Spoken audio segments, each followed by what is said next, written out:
Muito bem, agora são 8 horas e 45 minutos em Campos. Estamos de volta com o Folha no Ar, primeira edição. Hoje, terça-feira, 5 de maio de 2020, recebendo no programa o convidado Felipe Quintanilha, que é o secretário de Desenvolvimento Econômico de Campos, presidente do IMTT, e conosco o Arnaldo Neto na pauta. Arnaldo.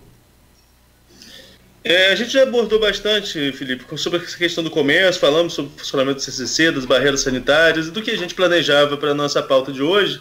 A gente precisa falar sobre a questão do transporte público municipal. Até mesmo o intermunicipal também entra em discussão nesse sentido.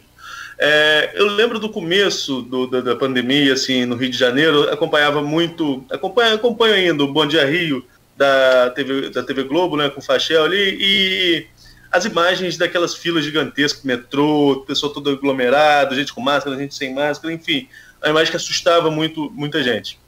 E depois disso, novas medidas foram sendo adotadas na capital e aqui também. Hoje, como que está o funcionamento do transporte com relação ao profissional do transporte público intermunicipal, o motorista, o cobrador dos ônibus, motorista e cobrador de ônibus, e com relação ao passageiro? Se não tiver máscara, sobe no transporte municipal, como que está a fiscalização disso? Bom, Arnaldo, obrigado pela pergunta. Eu acho que depois a gente tentar comentar rapidamente antes do término sobre a questão do problema que enfrentamos com o transporte coletivo, que se não tiver um apoio federal, uma ajuda federal, vai entrar em colapso total mais do que já existe. Mas vamos lá, em relação especificamente às medidas de combate à pandemia, depois que o prefeito decretou o uso obrigatório de máscaras em locais públicos, nós resolvemos baixar uma portaria do IMTT, né, do Instituto Municipal de Trânsito e Transporte, onde a gente tomou essa medida até de maneira bem pioneira. Eu faço parte do grupo de secretários de mobilidade do Brasil inteiro, e São Paulo foi depois, alguns municípios que já tinham feito, outros, a maioria fez depois disso. Nós fizemos o quê? Nós fizemos uma portaria onde a gente proíbe o embarque de passageiro sem máscara no transporte coletivo, seja ele público ou privado. O que é isso? Seja no ônibus, seja na van, no micro-ônibus, no táxi ou no transporte por aplicativo, não é permitido o embarque sem máscara.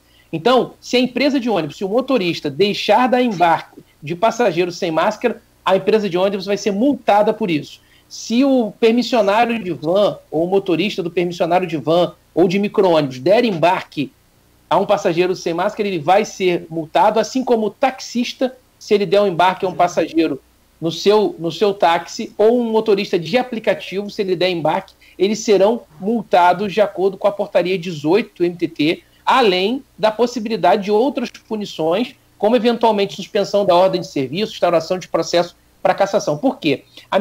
O decreto do prefeito, ele determina o uso obrigatório de máscara para a população. Só que a gente sabe que muitas pessoas não usam, relaxam.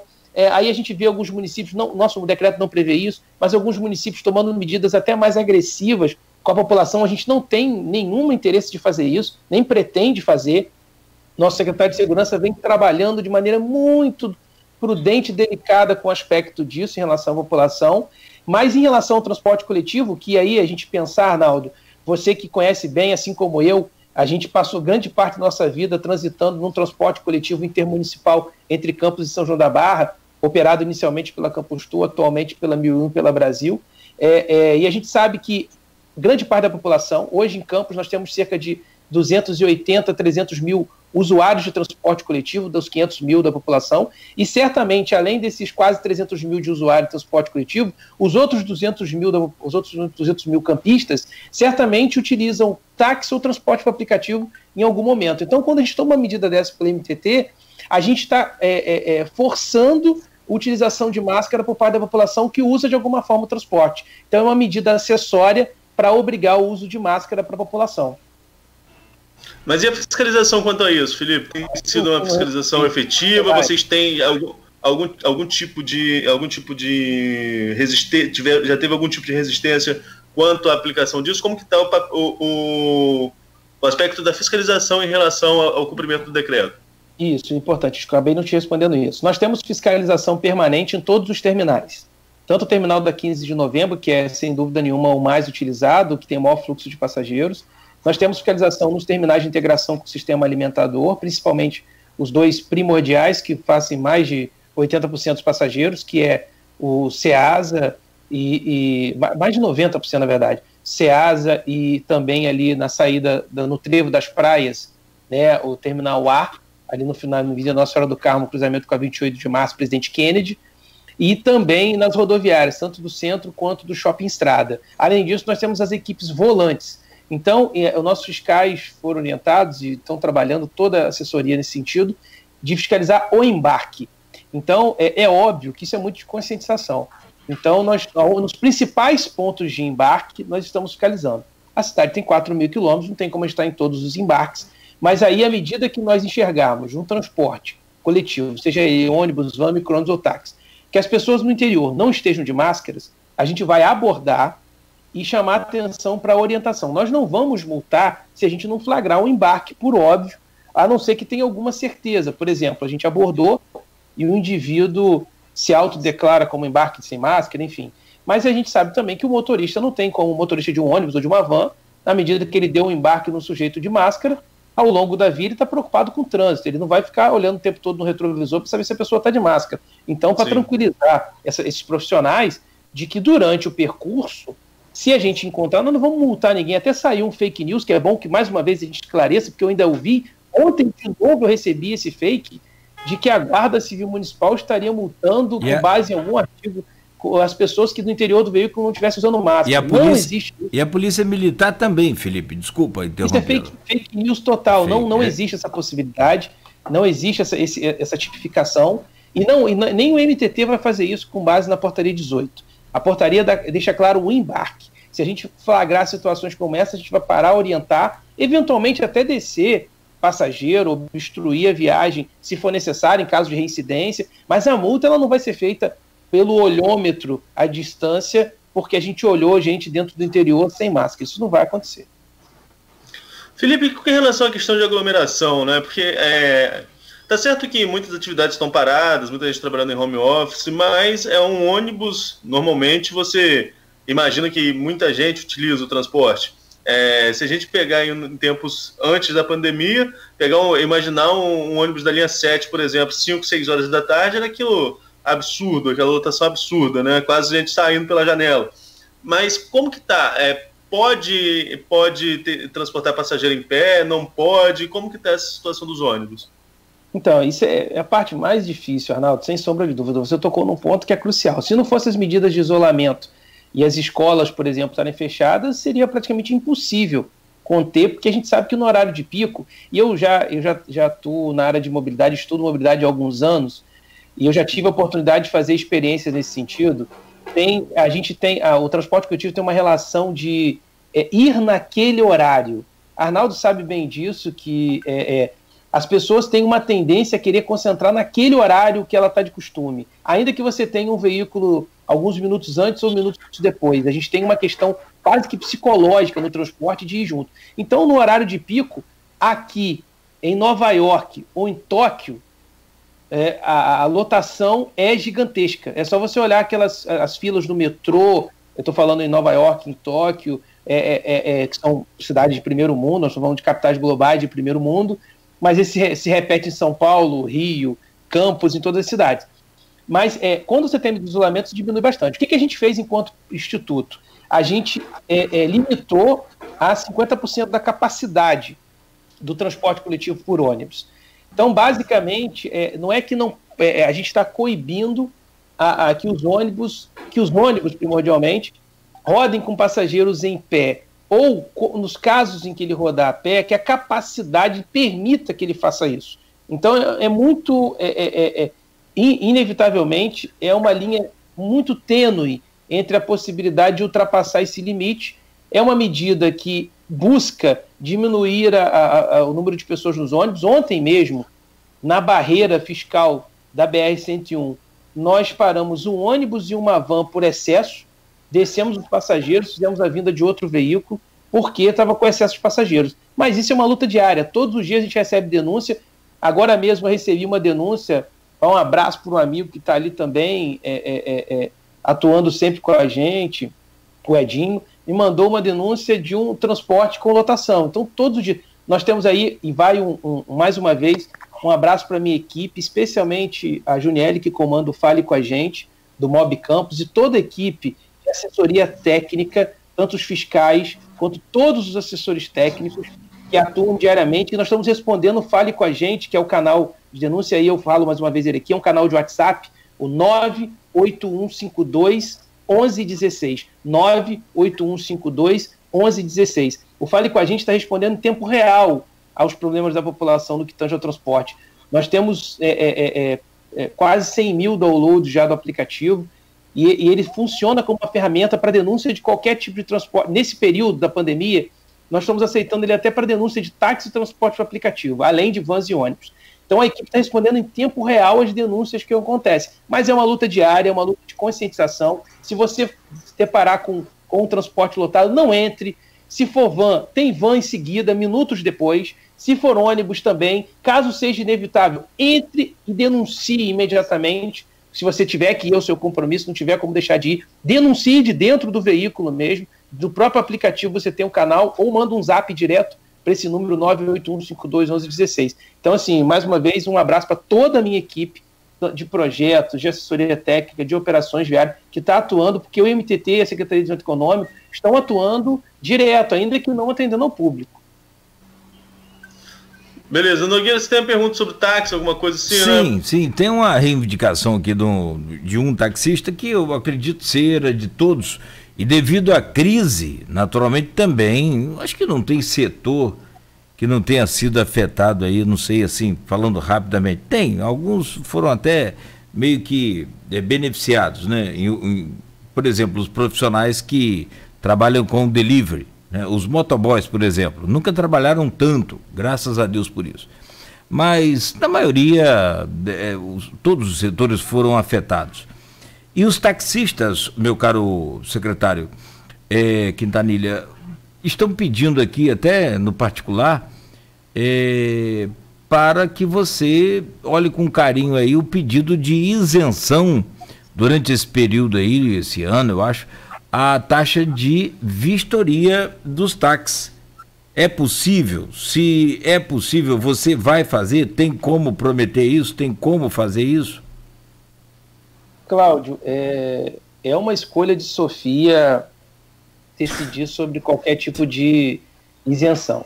O órgão depende da arrecadação para fazer os serviços básicos de atendimento. Em tempos de crise, né, o órgão já teve uma diminuição gigante da sua arrecadação, porque é uma arrecadação preponderantemente das taxas, como essas taxas que o taxista citou, as taxas do ônibus, as taxas das vans, e a arrecadação de multa de transporte. Quando você tem a diminuição de pessoas circulando, consequentemente, inclusive é uma arrecadação que eu gostaria de não ter, arrecadação de multa, que fique claro, né? Eu sou contra a indústria da multa. Me ajude a destruir essa indústria. Sabe como? Não cometa infração. Você pode, qualquer um pode nos ajudar a destruir a indústria da multa. É só não cometer infração de trânsito. Então, mas é uma arrecadação que também é importante para o MTT, que eu fiz isso. Eu não gostaria de ter essa arrecadação, mas que eu tenho uso. Então, assim, mas nós estamos estudando, Cláudio, a possibilidade, nós estamos verificando, nós dependemos da aprovação da ajuda financeira, deixando claro que o Senado aí, Arnaldo, uma pauta que a gente não tocou, sei que o horário está indo embora, mas foi aprovado no Senado o projeto, porém ele foi modificado. Nós estamos falando do projeto que trata do auxílio financeiro. É uma parte do chamado Plano Mansueto, que tinha uma série de medidas, foi feito um apanhado, um pequeno projeto que a Câmara fez, através do deputado Rodrigo Maia, fez um projeto de auxílio financeiro para recomposição de receitas de ICMS e ISS dos estados e municípios, e também que depois incluiu a suspensão das dívidas com a União. Esse projeto foi aprovado na Câmara, enviado para o Senado. No Senado, o Davi Alcolumbre, presidente do Senado, costurou um acordo com o governo federal e modificou em parte esse plano de auxílio financeiro, fixou os valores, tanto é que divulgaram uma planilha com valores que os municípios receberiam. Essa proposta incluía o congelamento do salário dos servidores públicos, públicos municipais pelo período de 18 meses. Esse projeto foi modificado para ser aprovado e a gente não tem ainda detalhamento de como seria um auxílio financeiro por 3 ou 4 meses com valores. Nós não recebemos esse valor, tem alguns fake news já rodando nos grupos de WhatsApp, nós não recebemos esse valor não é exatamente como está ali, é uma recomposição da perda da receita de ICMS e ISS, a gente recebe uma parte do ICMS, mas e o ISS é totalmente do município, o ICMS é do Estado, aquilo ali é uma recomposição da perda em razão da pandemia, não é dinheiro extra. Ali até tem um pequeno valor extra, mas é para combate especificamente à Covid-19. Uma parte desse recurso é para a dedicação das medidas específicas do Covid-19, uma pequena parte. O resto é uma recomposição de perdas, ok? Só para deixar claro essa em relação a esse recurso. Assim como a gente precisa dessa recomposição de perda para falar em isenção de qualquer tipo de taxa, Cláudio. Mas aí, avisando para o taxista, um abraço a toda a classe, uma classe que eu tenho um respeito muito grande e que eu busco diuturnamente ajudar na medida do possível. É uma classe que eu respeito muito. Fica aí, então, essa possibilidade, nós vamos estudar, ok? Na verdade, Felipe, desculpa, na verdade é tirar da onde não tem. Não adianta, também é bem lógico isso. É claro que a gente entende, sabe, né, inclusive dessa lei de responsabilidade fiscal, a gente sabe dessa coisa toda, mas é muito lógico, como que você vai tirar da onde não tem? Hoje o mundo mudou, o mundo hoje é outro, em virtude da pandemia o mundo hoje é outro, eu tenho ligado aqui diariamente para vários fornecedores e tenho conseguido desconto, se não isenção, desconto. Então o pedido que a gente faz é que você olhe com carinho, se não puder dar isenção, você dê um desconto, cobre lá 1/3 da taxa. O ideal era não cobrar, né? O município ter condição de não cobrar. Mas aí fica. Já vai então um spoiler, aí, vamos chamar assim, né? Uma novidade é o seguinte: a gente vai implantar o parcelamento via cartão, por exemplo, para as multas, tanto de trânsito quanto de transporte. A gente já está promovendo isso. O Denatran já permite, a nossa equipe jurídica está finalizando esse processo para a gente fazer o parcelamento por cartão. Mas a gente vai avaliar, sim, essa possibilidade de isenção. Cláudia, aí eu vou fazer 2 adendos rapidinho aqui, é o seguinte, o secretário da Cidade Amaral lembrou aqui uma importante iniciativa que a gente está fazendo. Poucos municípios têm isso, só as grandes capitais. Através de uma parceria encabeçada pela Secretaria de Segurança Pública, junto às operadoras de telefonia celular, a gente está avaliando a taxa de isolamento social no município de Campos, através do cruzamento das antenas de telefonia celular. Inclusive, Campos atingiu, no final de semana, a maior taxa de isolamento, entre 50% e 55%. Mas, infelizmente, esse número atingiu, apesar de ser pouco, mas né, já é um número importante, mais de 50% de taxa de isolamento, esse não era o número que vinha se observando em Campos. A gente estava com taxas abaixo de 45%, batendo 40%, ou até menos, já chegamos a atingir menos de 40% de isolamento social em Campos. Mas no final de semana, a gente conseguiu atingir o maior índice, que foi em torno de entre 50% e 55% de isolamento. É uma iniciativa muito bacana. E aí, mais uma vez, enalteço o secretário de Segurança Pública que está encabeçando isso. E aí, já aproveitando, respondendo, você falou disso, respondendo a pergunta do Facebook aqui, falando sobre as lotadas da 1º de maio. É importante falar sobre isso. A gente faz um combate como não visto antes na cidade, em termos de combate ao transporte alternativo, clandestino, né, e irregular. E a gente vem fazendo esse combate grande ao transporte clandestino e irregular. Ali na 1º de maio é um problema congênito de transporte intermunicipal de irregular. Ali a gente prescinde de uma cooperação junto ao DETRO, junto aos órgãos de polícia rodoviária, porque ali é um problema, infelizmente, intermunicipal, que foge à alçada direto do MTT, apesar da gente atuar também nesse sentido, e que a gente tem planos para coibir, sim. É o Jefferson que cita isso. É ruim mesmo, é uma vergonha a todos que atuam no transporte, e a gente pretende coibir. Em seguida, o João da Costa, aí já aproveitando, Arnaldo, desculpa, fala sobre que o decreto municipal convergiria com o decreto no sentido do transporte intermunicipal. de proibição do transporte, mas não é verdade. Na verdade, o governo do Estado fez isso, porém o município de Campos não proibiu o transporte. Né? Na verdade, há talvez uma convergência com o município de Barra que proibiu a entrada lá. A gente entende que o serviço de transporte é essencial, tanto é que a gente não proibiu em Campos.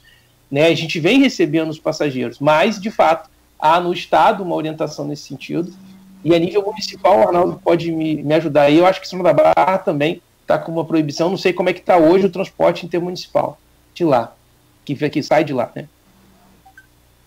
O intermunicipal também não tem mais muita informação, não.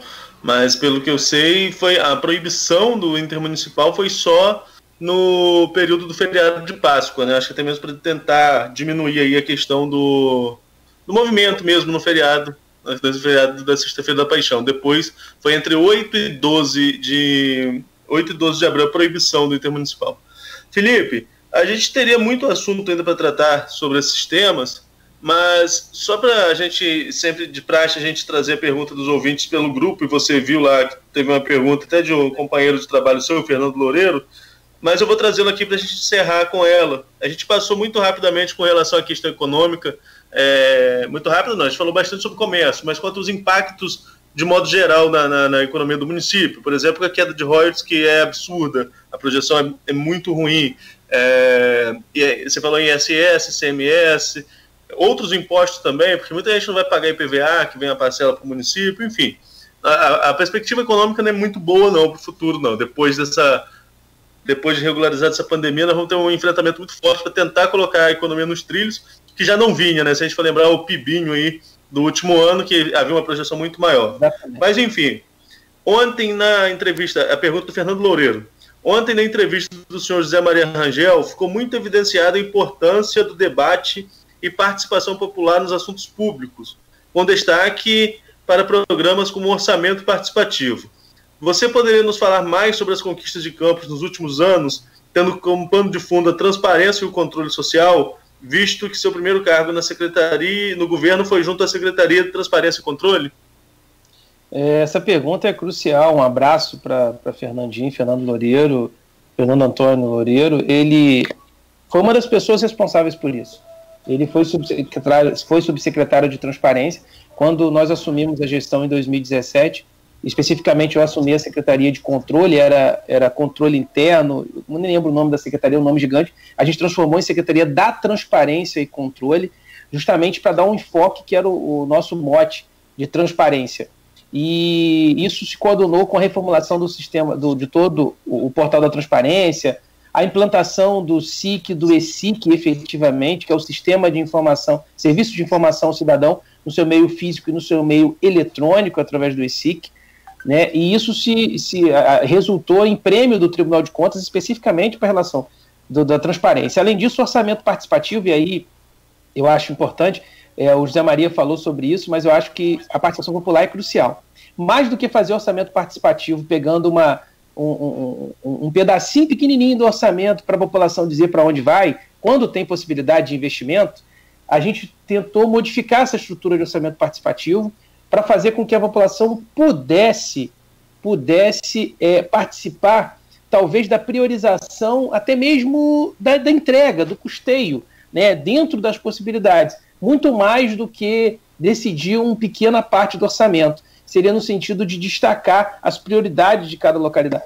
Isso resultou, ao longo de 3 anos e 5 meses, em mais de 50 audiências públicas e mais de 5.000 participações. Por causa disso, Campos levou 2 prêmios do Tribunal de Contas, de 9 que foram entregues. E eu estou falando de Tribunal de Contas, que fiscaliza o município. Então, e grande parte, esse fator é responsabilidade também do Fernando Loureiro. E eu agradeço a pergunta, e aí vai... eu estudo participação popular há muito tempo, a minha dissertação de mestrado foi sobre o Sistema de Informação Cidadão nos municípios do Norte Fluminense. Eu fiz uma análise do serviço de informação, porque é um mecanismo de acesso à discussão dos assuntos públicos dos 9 municípios da região Norte Fluminense, ainda é chamada região Norte Fluminense, apesar da terminologia ter mudado, e especificamente em relação a isso, eu posso afirmar a evolução. Campos e Macaé são, de fato, preponderantes no aspecto de transparência, especificamente Campos a partir de 2017, né, com ampliação dos mecanismos. É claro que em tempos de escassez de recursos, né, a gente tem acaba tendo outros enfoques para isso, Arnaldo, que dificulta um pouco. Mas obrigado pela pergunta, eu acho que é fundamental, insisto, a participação popular nos assuntos públicos é fundamental, seja nos meios hoje das redes sociais que a gente tem a possibilidade, seja o WhatsApp, seja Facebook, seja YouTube, todas as redes possíveis, é crucial para a gente alcançar a melhoria da qualidade do serviço público, e não seria diferente, não só com o orçamento, mas também com o serviço de transporte, com o serviço, né, de limpeza pública, com os serviços de saúde, de um modo geral. Beleza, então. Nogueira, com você. Valeu, muito bom. É aquilo que você falou, a pauta com o Felipe no IMTT já é longa, imagine com o Felipe em dobro, que é do presidente do IMTT e secretário de Desenvolvimento, que são dois assuntos que estão plenamente no auge aí neste momento. Essa questão do desenvolvimento econômico, a gente já falava aqui até num podcast aí com o Papo com Nogueira, né, Felipe? Muito bom, muito bom. E que ficou muito bom, por sinal, muito bem comentado. A gente falava sobre a revitalização aqui do centro, essa oxigenação. Então agora tem que rever tudo isso e quem sabe esses próprios empresários agora, né, que a gente tem duas formas de aprender na vida, né? O papai já dizia, ou pelo amor ou pela dor, né? Infelizmente, o que a gente escolhe é pela dor, a maioria, né? Infelizmente. E vai ser assim, é assim com nossos filhos, com os netos, a coisa sempre vai ser assim. Bom, o Arnaldo, então vamos agradecer ao Felipe. Felipe, muito obrigado aí pela sua presença, pela sua participação, e a gente aguarda um retorno seu aí com relação a esses pedidos aí da questão da isenção. A gente vai acompanhando aí o noticiário, e o que você puder passar para a gente também, né, vai ser importante. Você tem um bom dia e obrigado mais uma vez. Obrigado, Cláudio. Obrigado, Arnaldo. Eu vou mais uma vez agradecer a participação. Permaneço à disposição de vocês quando vocês quiserem. Aí, a todo mundo que estava ouvindo, a Juniele Maia, Marcos Valério, Netinho, Maurício Batista, Vânia Cruz, o Luciano Gomes, secretário da Cília Amaral, Fernando Pinheiro, Ana Carolina, do nosso jurídico também, o Assir, meu vice-presidente, falando da sinalização que nós fizemos no L ponto do HGG, um parabéns à equipe também, o Luiz Fernando, a Cleide, da nossa arquiteta, o Fernando Cordeiro, a Elga Carvalho, o Jorginho Venâncio, o Jefferson Barreto, o João da Costa Cunha, o Vitor Papai, taxista, um abraço também, Adriana Melo, Nicolas Rocha, só para não deixar de falar o nome da galera que está aqui no Facebook. Tem Edivar, né? Chagas, tem Gilmar Lemos, tem um caminhão de gente aqui ouvindo, Cleide Paz, Alci Bueno. Você vai ficar aqui até amanhã. O Felipe destacou o pessoal que comentou, né, Felipe? Tá. Exatamente, desculpa, eu só destaquei aqueles que comentaram, é verdade, Arnaldo. Obrigado aí. E também aqueles que estão no WhatsApp aí, mandando mensagem aí, obrigado. Estou à disposição de todos aí. Lembrando, denúncia no sistema de transporte, fale com a gente, canal de WhatsApp, 98152 1116, 98152 1116. Baixa o aplicativo Mob Campus, ele está para Android, já sai a versão para iPhone, iOS, mas ele está para Android, que a maioria das pessoas utiliza o sistema Android. Baixa o aplicativo Mob Campus, utiliza do canal para denunciar, para sugerir, para criticar. Estamos abertos a tudo aí. Obrigado mais uma vez, Arnaldo, obrigado pelo convite, obrigado pelas intervenções. Cláudio, meu amigo, um abraço. Não vou nem cobrar o joelho de porco, porque você já me deu e eu não consegui buscar. E acabou alguém comendo. Eu ia cobrar, mas eu lembrei que você me ligou dizendo que ele estava aí, eu que não consegui ir buscar e alguém comeu. Mas quando tiver aquele joelhinho de porco, ou outra parte que você fizer aí, que sei que você é um cozinheiro de mão cheia, apesar de não ter experimentado da sua culinária... Fica com essa imagem aí, assim, né? Não, Arnaldo, como diz a Luísa, eu sou metida cozinheiro e charcuteiro também. Mas vou fazer o joelho defumado, que é um prato alemão fantástico, sim. Vou fazer mais pra gente. Um abraço. Obrigado, Felipe. gente. Obrigado. Um abraço, Felipe. Obrigado. Um abraço, Arnaldo. Valeu. Nogueira, amanhã a gente entrevista, pelo menos por hora está marcado com a prefeita Francimara.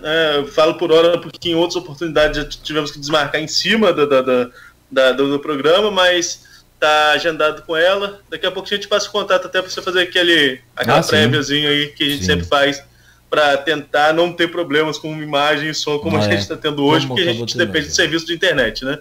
Mas no mais é isso. Amanhã a gente volta às 7 horas, se Deus quiser, com mais informações aí. Mais informações, é claro, durante todo o dia no site folha1.com.br. Um abraço, Nogueira, até amanhã. Tem uma pauta boa também, pode ser desenvolvida aí, eu não tenho contato dele, mas você deve ter, que é o secretário de Saúde de São Fidélis. Acho que não, um assunto bem interessante agora, porque São Fidélis está com um índice muito alto. Né? Verdade, eu tô com a semana já meio que apertada, que eu convidei o Orlando Portugal para quinta-feira, né? Falei com você, o Orlando Portugal vai estar falando, até mesmo dando complemento a essa matéria, a essa entrevista do Felipe, acho que o lado dos comerciantes, né? Vamos estar ouvindo também. Além do que é uma semana, né, importante, a Semana do Dia das Mães, uma das principais datas para o comércio varejista, e vamos ter aí uma inovação, as pessoas vão ter que se adaptar, tanto na compra quanto na venda. Né? Dessa semana para outra, né? É o segundo... Não, já é esse domingo agora. Como? É o segundo domingo de maio, pai? Exatamente. E já é o segundo agora? Eita, beleza. Já é o segundo, Nogueira. Rapaz. Sexta-feira foi dia 1º de maio, dia 2, dia 3 do domingo. Perdão, foi mesmo. Foi em cima da linha. Dia 3 do domingo. E no dia 10 agora, a data muito importante, essa seria uma semana muito importante para o comércio. Não é uma semana muito importante para o comércio, mas tem que ter essas questões das adaptações aí devido a essa pandemia do novo coronavírus. E na sexta-feira, já está pré-agendado com a Secretaria de Saúde de São João da Barra. Porque sim. O município também tem crescido bastante no número de casos confirmados, que a gente pega, por exemplo, Campos com 100 casos, 120 agora, Campos tem uma população superior a 500 mil habitantes. São João da Barra tem 30 e poucos, 35, 36 mil habitantes. E tem aí 16. Nada se compara a São Fidélis. São Fidélis, sim, você tem toda a razão. É o município aqui da região que tem o índice mais preocupante. E é até uma boa. Vou tentar até entrar em contato. Talvez a gente até remarque a condição de São João da Barra. Enfim, a gente vai repassando essas informações aos nossos ouvintes e a você aqui durante a semana. Obrigado, então. Bom dia mais uma vez. Felipe aí ainda continua conosco no streaming, mas bom dia a todos. Obrigado. Até amanhã com o Folha no Ar, primeira edição, a partir das 7 da manhã. Oferecimento dos laboratórios Plínio Bacelar e Clínica Proteus.